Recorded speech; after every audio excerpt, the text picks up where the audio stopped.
The purpose of this is to give you guys as much information as possible about what is being built right now, what are we focusing on next, what is on the docket for future partnerships, and so on. And that's exactly how this format is going to go. First, I'm going to hand it off to a few folks from the IF Labs team to talk about engineering things that have already shipped. So we do have a weekly proof of work tweet that that I really encourage you guys to check out, where we actually try to highlight all the PRs that have gone in as well as any other updates. And so the App Labs team is going to give an overview of some of the things that have happened there. Next on, we're going to move on to engineering things that are currently being worked on. So these are things that may not have made it to even PR stage yet, but are definitely a work in progress. And then we're going to move over to the foundation updates, which are more updates on the grants that we were seeing, or some of the updates on the grant projects that we've already given grants to, as well as any other community efforts. So with that, I'm going to go ahead and pass it on to Derek from the IF Labs team to kick off talking about some of the engineering things that have already shipped. And again, you can check them out on our GitHub as well as our Twitter. If you have any questions at all, obviously check out the general channel as well. Oh, can people hear me? Oh no. I think people can hear me because Derek joined. Derek, you can hear me, right? Fantastic. All right. Take it away, Derek. Awesome, thank you. So over the past month, Jason and I have been working on adding support for allowing people to build external wallet scanners. So what that means is right now our built-in wallet goes through the blockchain and it tries to decrypt every possible transaction to figure out if it's yours or not. Since transactions are private, you have to actually do a little bit of work to figure out if a transaction on the blockchain belongs to you or not. So that can get kind of slow, and especially if you're working on a hosted wallet service like Fox Wallet or Oreo Wallet. If you have a lot of accounts in your wallet, then you're going to have to be doing that decryption process for a lot of different accounts to figure out which transactions belong to whom. So Oreo Wallet a little bit ago asked for some help adding support to do decryption on an external service. So if people want, they can build like a whole bunch of different computers to do decryption, and then farm that decryption process out to those computers. And then once the decryption is done, they can import an account with a list of known transactions. So say you finish up the decryption and you know like transactions A, B, and C on the blockchain belong to this account. You can just pass that in to our node, and then the account will show up in the wallet all synced up and scanned and save the wallet all the work to do the decryption. So the specific RPCs that are part of that were reset account and then set scanning and set account head. So Oreo Wallet's the main user of these for now. And I'm pretty excited to see how that works out because I think it's going to speed up the scanning process quite a bit. But it also opens the door for in the future, if you are somebody who has lots of different accounts in your wallet, you could turn on and off scanning for accounts that you're less interested in, and then that could speed up the scanning process for the accounts that you do want to keep up. So Jason and I have done a lot of work on that, and I think that's in staging, but we haven't yet deployed a new CLI version with that included. So we're going to do that pretty soon. We're getting a ton of little quality of life fixes that have been building up, and so we need to put out a new version pretty soon with those. Aside from just building that feature, we've also done a lot of work on restructuring the wallet code, both rewriting a lot of the import-export code and also just pulling some of the scanning code out of the wallet. This makes this easier for us to build like the wallet in a way that it can depend on like an external service for scanning instead of just assuming that the scanning will only happen internally. And if you've been around for a little bit, you've probably seen a few bugs in the past with account importing and exporting. And that's kind of just been because we supported a lot of different formats. We've tried to make sure that every possible account format we've ever supported can be turned into one that like the current version of the Ironfish node understands. So writing that code in a way that is a little bit clearer and cleaner and well tested just helps us avoid bugs with that in the future. So I mentioned that we've also made some other small and medium sized improvements to the CLI. I think Matt's going to share a little bit about those next if he's around. Thanks, Derek. So we have been, as Derek alluded to, making a ton of small and medium-sized improvements. A lot of these are not things that we would necessarily call it on their own, but the team has just absolutely blasted through the list of like small fixes that I made. Some of these are a variety of improvements to the CLI to make it more consistent and a better experience for our users. For example, a lot of our wallet commands now take the account flag to be more consistent versus previously some of them took the account as like an argument instead of a flag, and it was a little bit confusing. Another one that I think is really cool personally is the wallet balances command will now show the number of notes that you have, which is really helpful for, well, it'll help us figure out like if transactions are expiring or stuff and stuff like that. We also have a variety of bug fixes across the Node app, the CLI, the testnet faucet, the block explorer, just bug fixes everywhere. And a lot of these we're probably going to shoot to get out in a release probably next week, if all goes well. So keep an eye out for that.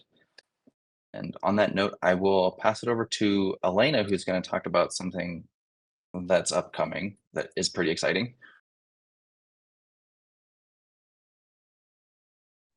Okay, amazing. So we're going to go on to the next section, which is talking about some of the engineering things that we have worked on. Before I get there, I am seeing actually a question in the comments.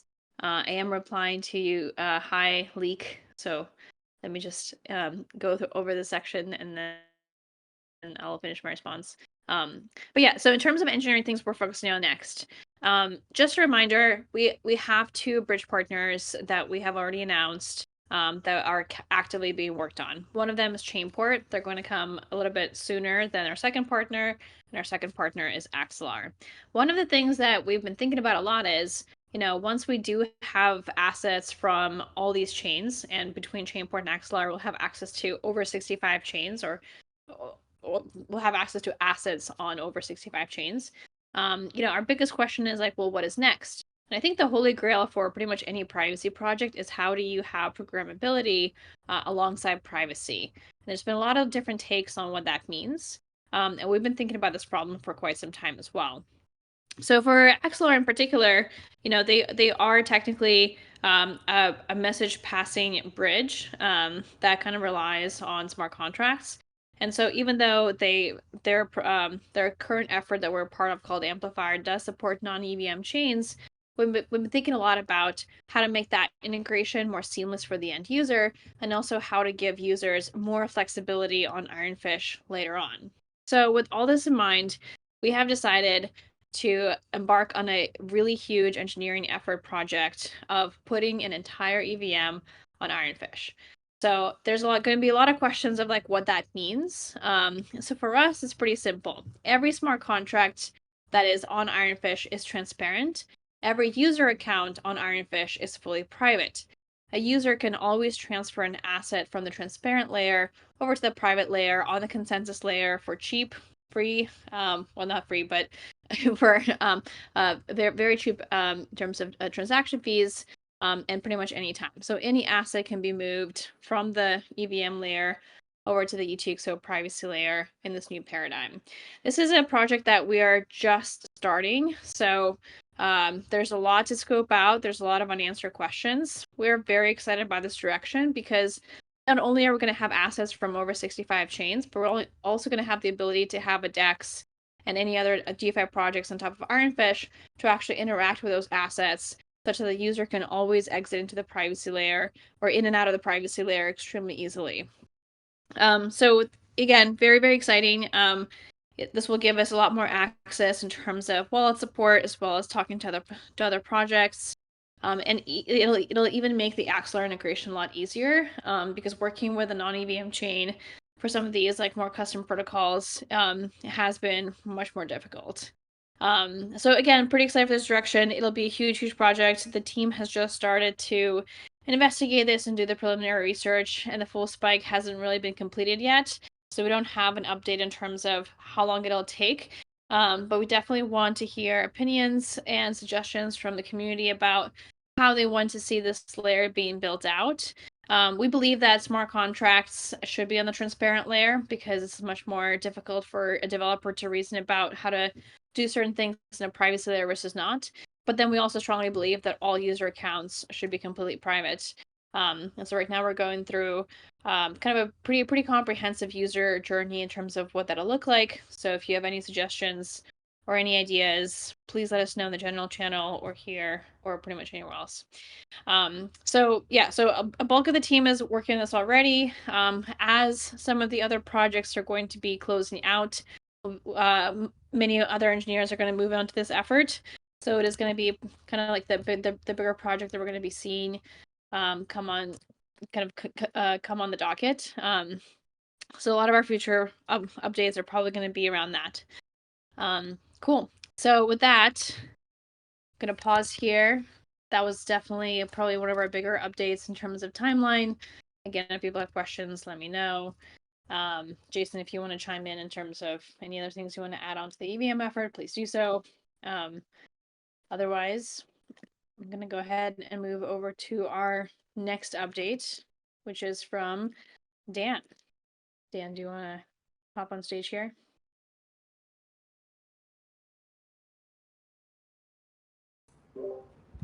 Hey everybody. So I'm going to give a quick update on the work that we've been doing with Chainport. So Chainport being one of the bridge providers that Elena just kind of mentioned. So both the Chainport CLI and the Node app integrations are, they're like towards the later stages or kind of nearing completion.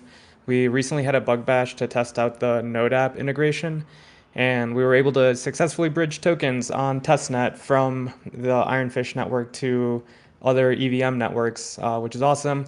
So the CLI integration has also gone through that process as well. And, we've successfully bridged tokens to testnet through the CLI as well. So we're kind of just in this final round of like testing and polish. And yeah, super excited to get this out there because this helps us make Iron available on other EVM chains and then also bring privacy to existing like ERC20 tokens that are on those EVM chains as well. So it's kind of like a Iron to EVM, EVM to Iron, and yeah, super exciting stuff. So yeah, towards the later end of these projects for both the CLI and the Node app. And I'm going to turn it over to Rahul, who's going to talk about our Ledger integration project. Oh, thank you, Dan.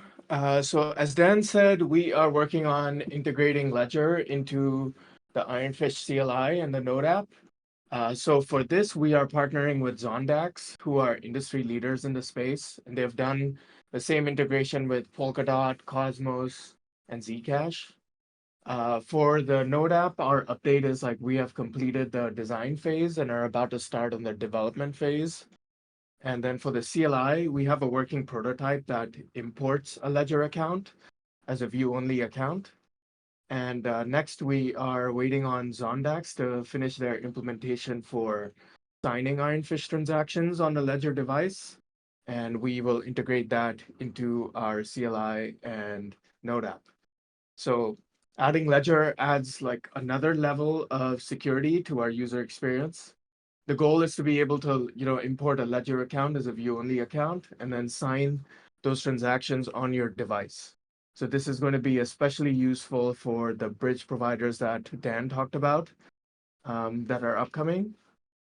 And so, yeah, that's the update. And then excited to add more security to Ironfish. And I'll hand it off to Andrea to talk about the performance improvement.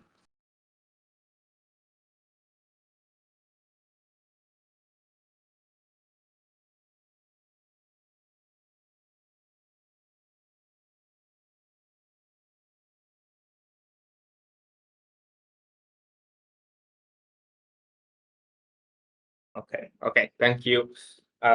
So yeah, what I'm working on in this period is wallet scan performance improvements. Right now, scanning your wallet for transactions that you own can take several hours. At least it takes several hours on my laptop. So we are working on reducing that time. I realized that a prototype to experiment with various performance improvements that we can make, and I was able to reduce that time from several hours to 15 minutes, and there is more work that can be done. So stay tuned. It's a huge improvement on performance, and I will keep you posted with the updates on it. And with this, I will pass it to Rowan.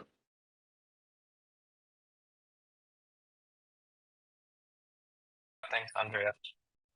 So I'm gonna give an update about a new project that we're starting that's also related to the wallet.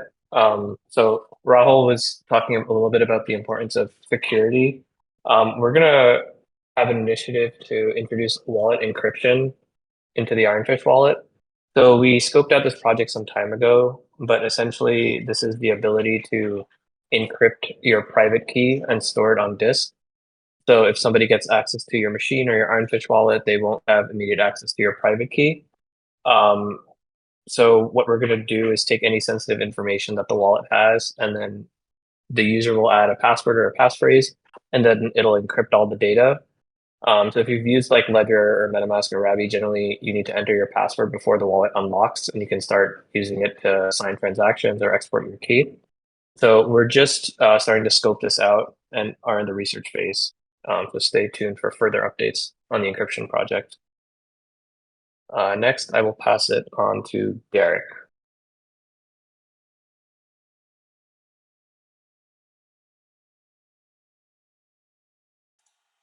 I'm back. So I've gone back since I have been working on the external wallet scanning to working on the mobile wallet. That project's still progressing a little bit slower than previously because, as mentioned before, we're doing some work on Chainport integration and also the Ledger CLI. Developers are prioritizing that over the mobile side. But I'm currently working on syncing blocks from the wallet server that we've developed. So that's kind of just like a lighter version of the blockchain that should allow blocks to download faster. And as I mentioned in the past, the mobile wallet is going to do decryption on device. So it'll download blocks from a wallet server and then check those blocks with your local key, check all the transactions to see which ones are yours, rather than uploading your view key to any particular service.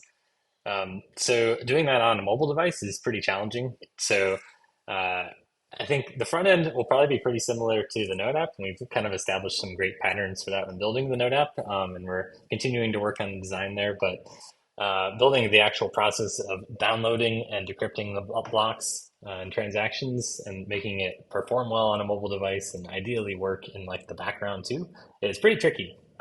So for now, yeah, I'm working on the actual download process. I about have that done. I just need to handle forks in the chain. And then we'll be moving on to the decryption step next. Let me see who is up next. I think Kelly is going to give some updates on the foundation. Yes, thank you so much. Yeah, so we are moving on to the foundation section for today. And so I get to start by telling you that we have a blog forthcoming that will be a comprehensive guide on our grants. And so we will be posting more information about how you can apply for grants and the past grants that we have already accepted. And you'll be able to look at all of the grants that we've accepted and see all of the programs that are currently working. So we have Chainport and Toucan RelayBot, and we'll be highlighting more of our developer grants. So please stay tuned for that blog. The ambassador program is wrapping up, and we have sent out most of the distributions. You have until July 17th to collect those. So if you have not started the process with us, please reach out because we do need to go ahead and get those wrapped up. And then the final update that I'm giving is that the Axelar Galxe program has ended and we will be sending out swag to the winners. So congratulations to those winners and very excited to have you as part of our community. I'm going to pass it over to Edwin for some more updates from the foundation.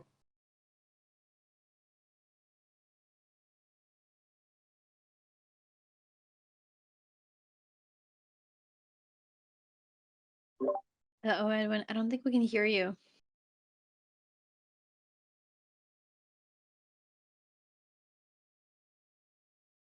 Because I see you're not muted, but I also cannot hear you.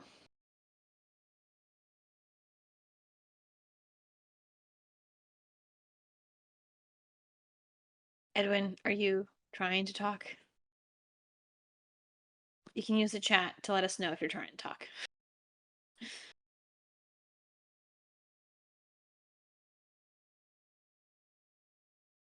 No, unfortunately, we cannot hear you.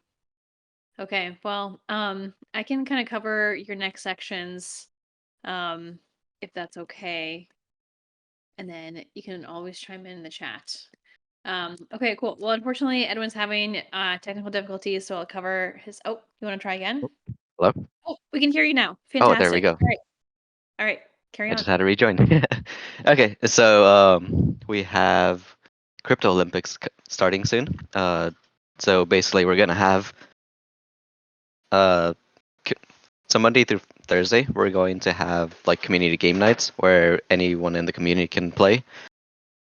And then Fridays, where we will have projects going against projects. So and also like have YouTubers / influencers as a team. So you can expect like Ironfish versus Dynex in chess or something, or maybe Ethereum Classic against some of the YouTubers in poker. It'll be fun. We will post the calendar in the announcement channel, and as well as an info and links channel. I'm not sure if that one's public yet. I think it is, but I'll open it up if it's not. And then we have an AMA on Sunday in Spanish. It will be around like 1 p.m., 2 p.m. I'll post that as well. And now I'll hand it over to Elena. All right, thank you. So a couple other updates. San Francisco. So some of the team is here in San Francisco. Some of the team is remote. But I myself am in the Bay Area, and I believe that crypto is coming back to San Francisco, which is why we are participating in so many happy hours and events here in the area. If you are in the Bay Area and you're interested, just follow our Twitter account. Whenever we do these happy hours, we definitely advertise it there. So we just had a happy hour yesterday alongside Espresso.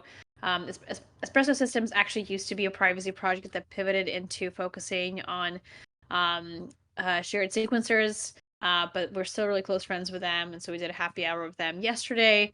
And then we did a happy hour earlier this week as well, co-hosted by Electric Capital and several other of their portfolio companies, and that was here in downtown San Francisco as well. So really excited to kind of see the crypto San Francisco, scene firing up again, because it has been a slow return post-COVID, and really kind of happy to see people in person. The other kind of updates are on our grants. So one of our grants is the Toucan Relay Bot project. It's a pretty exciting project that we haven't really talked much about.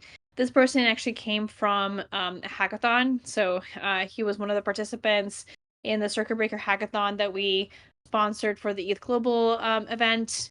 And he basically is doing a chat bot that is able to send Ironfish transactions using a chat interface very easily. And he just completed his first milestone, which is amazing. We also have Oreo Wallet, so Fish Guy here in the chat channel. He's building a browser wallet for Ironfish. You can use it today. I am a proud Oreo Wallet browser wallet user. It works really well. It syncs. It uses an external syncer to actually sync your node as well as scan your wallet. And it works extremely well. I highly recommend people to try it out and give him feedback. He completed his milestone 4 as well. It's not really complete as a project yet, but it is usable and you can certainly use it today. The other grant that we have paid out, or in terms of their milestone, is Chainport. So Chainport has 6 milestones altogether. They just completed their 4th milestone. Their 4th milestone is actually the sanction screening and the real-time threat detection model that I talked about earlier. And so they're able to prove out that they're screening transactions on the inbound.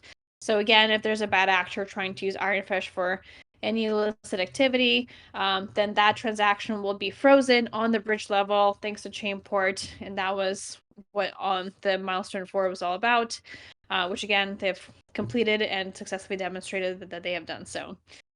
Some of the other updates is we are trying to do more events. We're definitely going to be at permissionless this year. So if you're planning on going to permissionless, which is happening later this year, do let us know. We'll be there. We'll be very excited to see you as well. Cool. And I think with that, we have gone through all of our updates. I did see some questions in the chat channel, so I was actually replying to them, but I think it might be faster for me to reply to them live. So Plasma is asking, when are we going to have Halo 2 and Orchard? So we have actually decided not to pursue Halo 2 and Orchard for very specific reasons. Halo 2 does provide much bigger proofs. So for those of you who don't know, Halo 2 is a different type of zero knowledge proof system. We use something called Galxe 16. Orchard is the new privacy protocol for Zcash that uses Halo 2, which is a different type of zero knowledge proof system. The advantage of Halo 2 versus Galxe 16 is that Halo 2 does not have what's called a trusted setup. But the disadvantages of Halo 2 are pretty large too. So for instance, Halo 2 has much, much bigger proof sizes. If I remember correctly, something like a transaction, so something like a single proof for transaction would be like something like 2 to 3 kilobytes versus Galxe 16 proof size transactions are 192 bytes. So the difference is pretty large. And just as a reminder, if you have a transaction with 2 inputs and 2 outputs, that'll generate 4 zero knowledge proofs. So for us right now, because our proofs are very small, it's 192 bytes times 4 if there's 2 inputs and 2 outputs, for instance. For Halo 2 and Orchard, they did do some optimizations to combine inputs and outputs, but a typical transaction of 2 inputs and 2 outputs would require 2 Halo 2 proofs, which is just a kind of a non-starter for us because of the size of those proofs. So we're the only privacy chain out there that requires every single transaction to be private with a zero knowledge proof. And this is already putting a lot of strain on the exchanges, as well as wallets and other kind of partners who have never worked with a chain that has such greater computational kind of effort or power on the transaction creation level. And for Halo 2, the time it takes to make that transaction is also increased, as well as the computational requirements to make that transaction have also increased. And so if we were to have only Halo 2 transactions in Ironfish, it would be so much harder for us to work with external partners who just would not be able to take on that load. The reason why it works for Zcash is because some transactions, actually most transactions, are transparent and only very few of them are private. And so that's where they're able to get away with experimenting with some of the more kind of computationally expensive proofs. And so, yeah, that's part of the reason why they're able to do it. And we have decided not to pursue it. Galxe 16 is still actually the best, in my personal opinion, in terms of proof size, as well as transaction generation time, and verification time. And so we're keeping Galxe 16 until something better comes along, but I personally have not seen anything better. So hopefully that answers your question. Yeah, I see that Edwin has posted some links. So we are going to have a Spanish AMA coming up on this Sunday, and if you are interested in participating in games such as like poker, chess, trivia, and so on, please do check out the Crypto Olympics calendar and make those reminders. I think my most favorite part of the ambassador program was definitely trivia. So I'm super excited to have another program that lets us spend more time with our community members. Cool, and we're only 3 minutes over. Usually we try to be on time. If there's no more questions, I'm gonna go ahead and lock this out. Thank you all so much for joining. I hope you guys have an awesome Friday. As always, if there are any questions that we have not gotten to during this time, use the questions channel or the general channel. Someone will most definitely be able to answer it. Cool. All right. Zordef, were you typing something? answer TT's question. Oh yeah, go ahead. His question is around the Node app and supporting multiple coins such as USDT, BNB. So Ironfish is a protocol that does support multiple coins at its core. That's the very premise that we basically built and shipped it with. You can have USDT on it. You can have all these various coins. However, what we need to do to actually get those coins on Ironfish is to have a bridge. And we support USDT on Ironfish, but the bridge piece is the thing that's currently being worked on by that's the Chainport bridge, right? So once the Chainport project finishes and ships, they will be able to bridge your USDT to Ironfish. So that is currently what they are working on.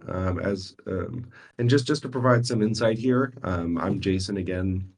I work at IF Labs, which is one of the companies that supports Ironfish. And Chainport, I can't remember, I think they're Decentral Labs, is the company that's actually working on bringing USDT and other coins to Ironfish. So we support it, but you'll need to find a bridge provider that can bridge your coins over, and that is currently being worked on.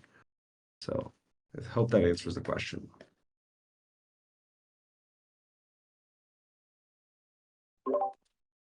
All right, amazing. One more question from Fish Guy. When should we expect the very first bridge? So Chainport did complete their milestone 4. Milestone 5 and 6 are all about shipping mainnet. So they're going to ship mainnet in phases. They're very careful about their security, and so part of the reason why they're going to ship mainnet in phases is to make sure that everything works on their side. I don't have an exact ETA for you, but given that they have completed milestone 1 through 4, and the only 2 remaining milestones are all about shipping mainnet, it is soon, like quite soon. I just don't have an exact date for you, but they do work on testnet. So if you are curious, let us know. But yeah, if you've noticed the build token, then those are good observation. that's their test token that they've been using.